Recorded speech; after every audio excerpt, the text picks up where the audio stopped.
lot of people in the world have been said to be stuck on student loans, this and that is a topic for another day. One thing about education, it is expensive.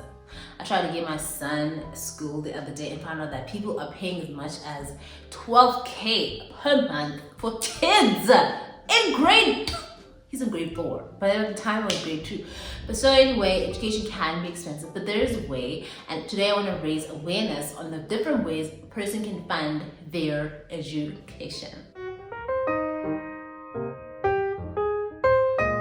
Hello you guys, welcome to Kula, where I try to help raise career awareness to hopefully help our youth build purposeful careers. For today's episode, I'd like to talk to you guys about funding your higher education.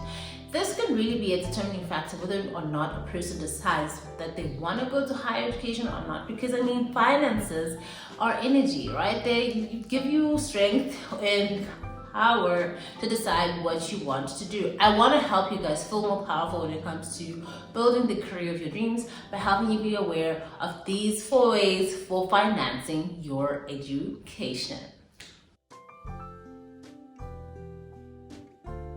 So before we start today, I'd really like to start with a disclaimer by saying that I am not a career advisor by profession. I've only managed to acquire 2 degrees in my life, which is an undergraduate degree in chemistry with physics, and as well as an honors degree in physics. So I don't have, but all the things that I say on this channel are based on my personal experiences and the things that I felt like I needed. So I'm sharing them with the world to hopefully help somebody out there.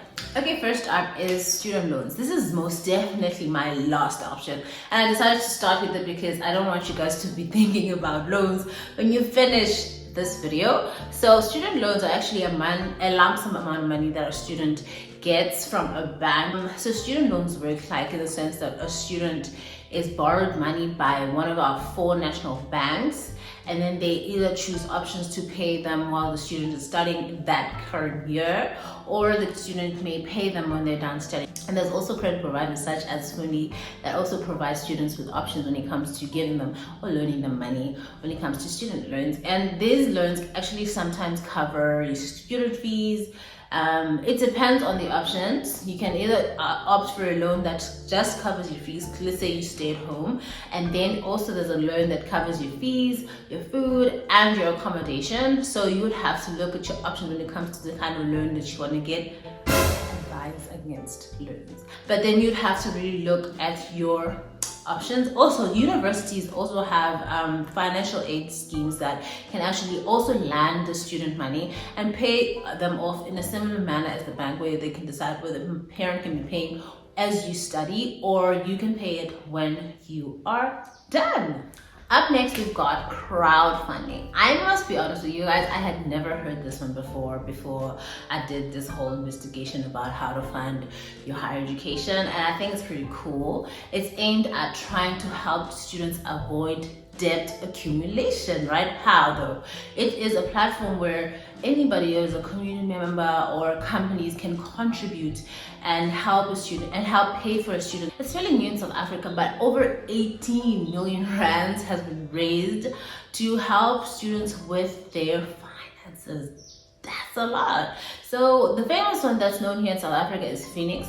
I really don't know much about it, and I don't want to go dwell into it, but I think it's such a good option that if you find yourself, let's say right now you are an undergrad or you're finishing off and you have this debt and you want to find a way to fund it, then you can look for crowdfunding platforms online.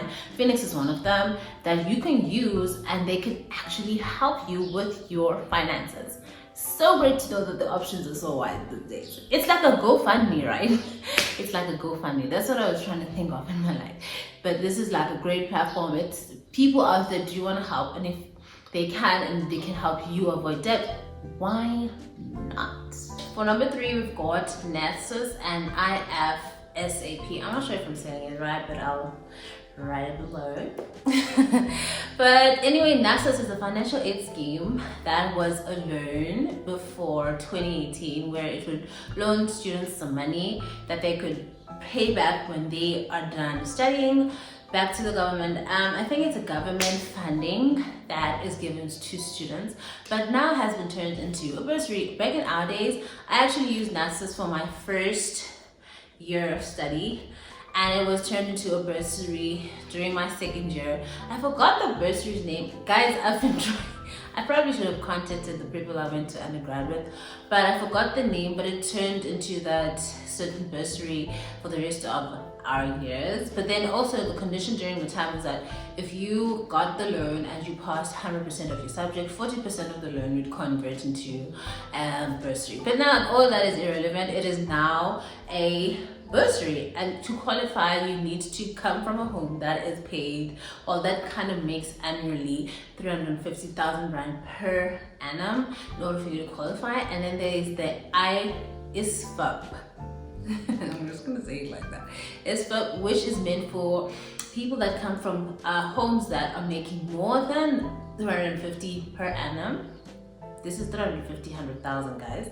100,000 per annum, but less than 650. So then there's that bursary now that also exists. I'm not sure when ISFAP started, but it's pretty cool as well, because now people had to lie. They had to lie to get NSFAS because they needed the money. But now this alternative idea is great.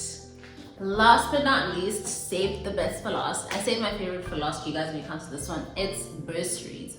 Bursaries are funds that are given to students to pay off their tuition, their accommodation, or food, or all by organizations. And the aim is to actually give this funding to students that are well performing, which is why I actually preached a lot to you guys during my previous videos that focus on your marks, but you're not your marks. But then most bursaries require as little as 60% in order for students to qualify. So imagine if you knew you're working towards a 65 or 60, you could need to identify, of course, the kind of companies that you want to get funding from, because they could give you vacation work. Brilliant. You kind of get some experience while you're at school, and some may even offer you a position when you are done. Like, who doesn't want a guaranteed job? So bursaries are the way to go. You don't have to work too hard actually to get one. You just need to identify the kind of bursaries and fundings that exist out there and work towards one. I mean, there's not a lot of bursaries that need students to get like 80. I haven't seen one, because I mean, I'm working with different people here. If you have 80s and you don't have to worry, your options are wide, great. But if you are amongst the normal to average student and you're worried, you can just push it up to 60. Your options will open up. Like, make it 65 to be safe, to be honest. Better yet, find out the bursaries that exist, the ones that you want to work with, and aim to get those ones. Get the bag.